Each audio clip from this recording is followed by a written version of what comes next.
Why don't you marry me? I'm a better match for you than that plain Emily, my sister said, draping her arm over my husband's shoulder and sidling up to him. At that moment, all the restraint I'd managed to hold on to crumbled. The tightly wound thread within me snapped, and I shouted, "Stop fooling around. You've always been like this." Then I lunged at my sister. As she toppled over, still caught in her awkward position, her wide eyes locked onto mine. A hush fell over the scene. This is the story of the chaotic end of my dreadful sister, and I reached. My name is Emily, and I am 27 years old. After graduating from the literature department of a state university, I've been working as a librarian at a public library. During my lunch break, I checked my smartphone and saw a message from my older sister, Michelle. "I'm going to use your blue sandals.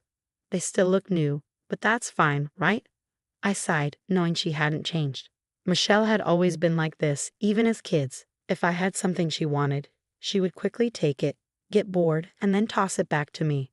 Despite being family, she was incredibly beautiful, adored by adults, and often likened to a French doll. She attended a prestigious private university on recommendation and even won a beauty pageant there. Now she uses her looks as a receptionist at a reputable company, living a life straight out of a fairy tale. In contrast, I am quite plain, with a typical American face. People often tell me, "Emily, you look like a traditional doll." Maybe it's my sister's constant bullying, but I've always been shy and introverted. While Michelle played with dolls, I would sit alone, quietly reading a book. But I was content with that, dreaming of a life surrounded by books. I worked hard toward that goal, and now I work as a librarian, a job I've always wanted. Processing checkouts, scanning barcodes, and finding books for library patrons is my daily routine. As I work, memories from high school often resurface. Attending the same school as Michelle was exhausting, constantly hearing comments like, "Is this what Michelle's sister is like?" My one solace was writing book reviews of my favorite books as part of the library committee's activities. While most high school students focus on clubs and relationships, I kept writing, hoping others would appreciate the charm of my favorite books, even if I knew no one would read them. However, there was one person who would eagerly devour my reviews and borrow the books I recommended one by one. This male student was a year ahead of me, and although we never spoke beyond the borrowing process due to my introverted nature, I remembered his name well from the library card. I often found myself wondering about him, how he was doing, if he still found joy in reading books. He was the one who ignited my passion for literature, the person who made me continue to cherish books. Then, one day, a marriage proposal arrived for my older sister, Michelle, at the age of 28. It was only natural for such discussions to arise. During a family gathering, Michelle dramatically tossed the blind date photos and the man's profile onto the table, startling me mid-meal. "What's he like?" my mother inquired.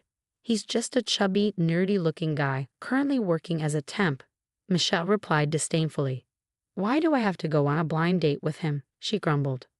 I couldn't help but interject, "Well, if you're not interested, just reject him."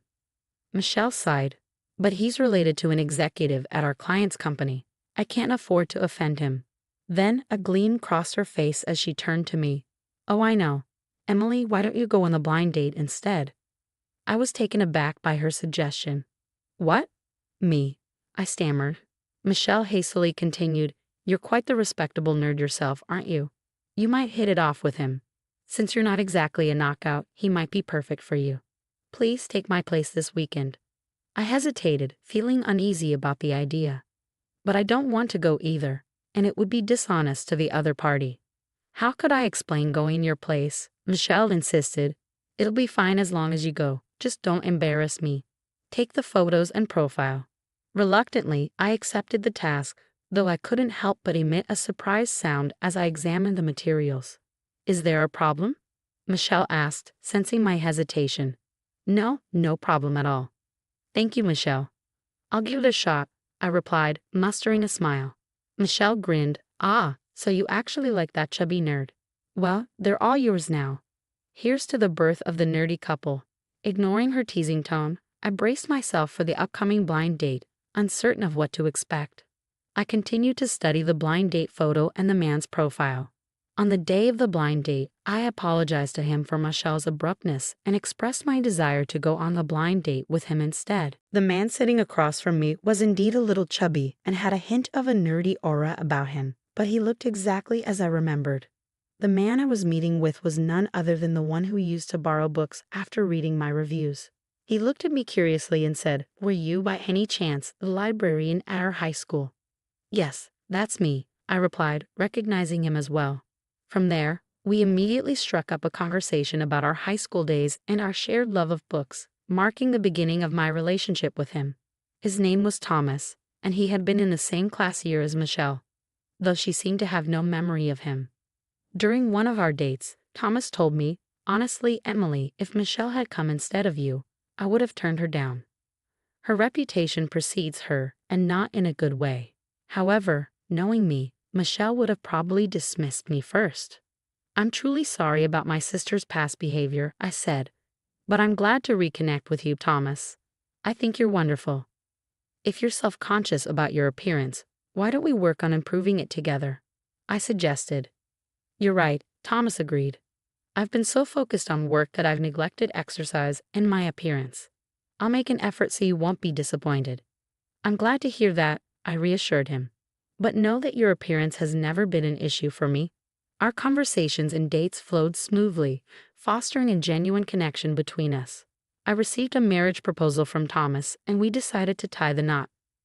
My sister, who initially remarked that she had seen the fat guy's face before, did not attend the event. Nonetheless, our families gathered for the occasion, showering us with warmth and blessings. We found a new home and began building our life together. Then, on our wedding day, as we prepared to walk down the aisle, my sister couldn't resist mocking me. "Getting married in a church these days, so typical of plain old Emily. That dress makes you look like a classic American doll." I tried to brush off her comments, asking her to please refrain from negativity on such an important day. Thomas and his family soon arrived, and I greeted them warmly despite my sister's insults clouding my mood. When Thomas, dressed in a traditional suit, made his entrance, my sister let out a surprised "What?" It was no wonder she was taken aback. Thomas had worked diligently alongside me to transform his appearance, and he now looked strikingly handsome. Before the ceremony began, my sister leaned in and whispered, "He looks nothing like the photo from before." I explained, "Thomas has put in a lot of effort. He always had a handsome face, but he looked lackluster in the previous photo due to being overweight and having an unflattering haircut." "I thought he had plastic surgery," my sister said with sarcasm. "It's quite something that a porcelain doll like you could marry a man who now looks like a movie star." Despite my sister's snide remarks, we made it through the wedding ceremony and celebrated with a small reception at the church, surrounded by our closest loved ones. As we prepared to leave with hearts full of happiness, my sister approached us, drunk, and said, "Hello, Thomas. Thank you for marrying my ugly little sister." Thomas responded calmly, "Well, Emily is far from ugly. Thank you for being here today. It's time you head home now." My sister ignored me and continued, "So, Thomas, you've changed your appearance. But what about your job? You're a temp, right?" "Yes, I'm currently working as a temp," he confirmed. "I couldn't stand having a husband who's a temp. I'm dating a startup CEO, and we might get married soon," my sister said smugly. "Congratulations," I said, but Thomas gently restrained me from saying more. "Thank you for coming today. Please take care on your way home," he added. My sister left after her final comment, and I turned to Thomas, apologizing for her behavior. He reassured me, "It's okay. People like her rarely change. But Emily, you've had a tough time with her. Let's focus on our happiness from now on." "Thank you, Thomas," I said, grateful for his support. And so began my married life with Thomas. In truth, he was working as a temp while pursuing his dream of becoming a novelist. His love for reading had grown after discovering my book reviews, which inspired his passion. In high school, I wrote book reviews that inspired Thomas to start writing himself. So far, he's had a few pieces published in literary magazines, which is an impressive achievement. Although he earns money from his manuscripts, he still faces financial uncertainty, so he balances his job as a temp with his writing. "Thomas, I have a job too, and we have some savings. Why don't you focus solely on your writing?" I suggested. "Emily, you're always so supportive." "Thank you. I'll give it my best shot. Thomas replied gratefully. So Thomas left his job and devoted himself entirely to writing. Though life was challenging, witnessing his passion for his work fueled our determination. Then one day, we received a call from my sister Michelle. She announced her engagement to the startup CEO she had previously mentioned. Next week, he's coming over to meet the family before we get married. You should come too. It would be odd if your jobless husband weren't there, so make sure you dress appropriately, she said, her tone condescending. Despite my irritation at Michelle's attitude, I knew we needed to attend her engagement and wedding. With that in mind, Thomas and I decided to join the family gathering. I'm sorry you'll miss your important event that day, Thomas, I said. Don't worry, Emily. She's your sister, after all, Thomas reassured me. Upon arrival at the venue, Michelle greeted us with a smug expression. Welcome to the antisocial couple. Please be nice to my darling, she quipped. We ignored her jabs and went inside to exchange greetings with Michelle's fiancé.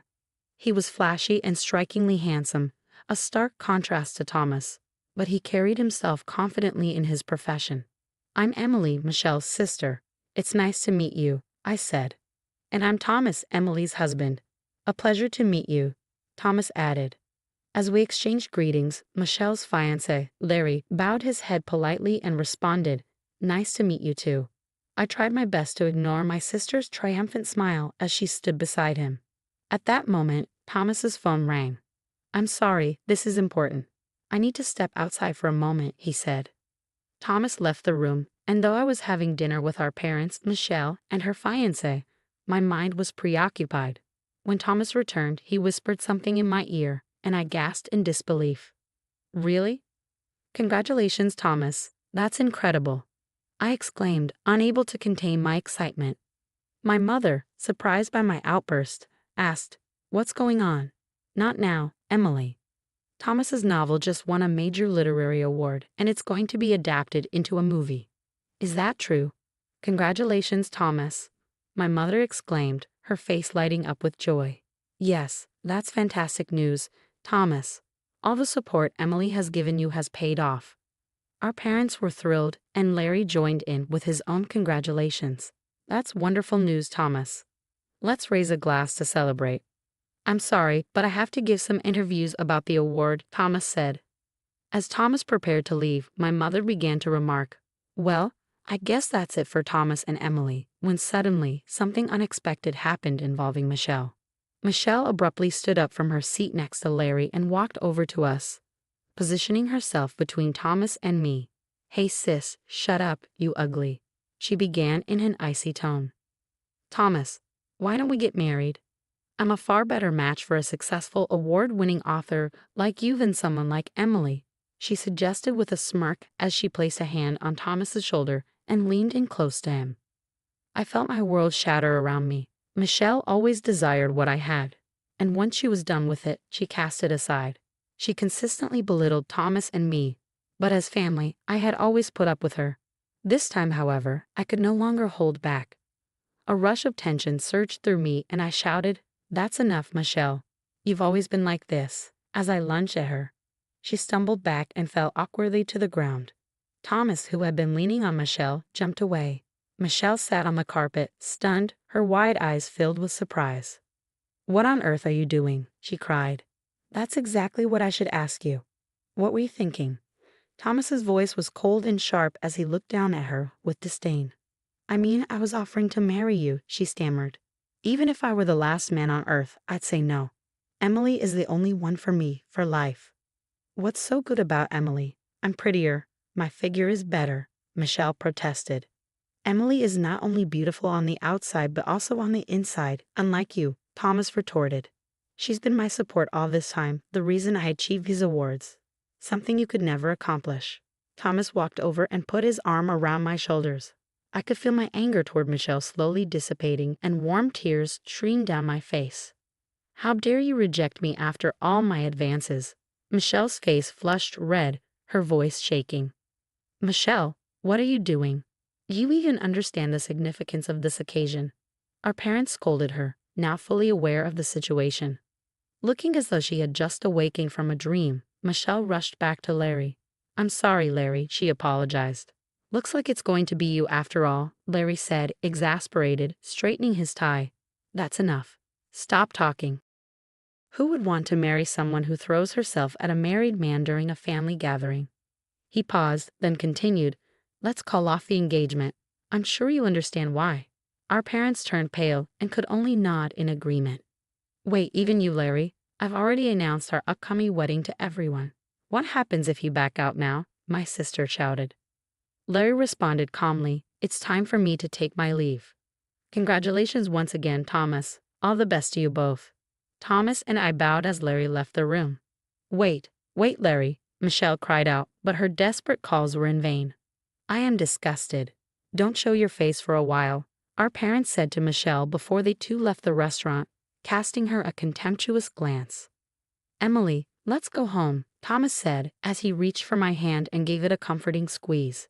I held on to him tightly, and as we left the restaurant, I turned back to see my sister, dazed, collapsing in her seat. Fast forward a few months after the end of her engagement with Larry, and my sister seemed downcast for a while. But she soon began seeking a new partner, though she only focused on high-profile men who appeared put off by her mercenary attitude. My sister's once famed beauty is starting to fade with age, which may make her quest for marriage more difficult. Meanwhile, Thomas was kept busy with award ceremonies, interviews, and film releases following his literary success. He has since been able to shift his focus back to his writing projects. Thomas has always been a kind and devoted husband, and now he is known as a loving partner, frequently sharing stories about me during interviews. Supporting my growing belly as our child develops, I pledge to stand by Thomas's side and support him always.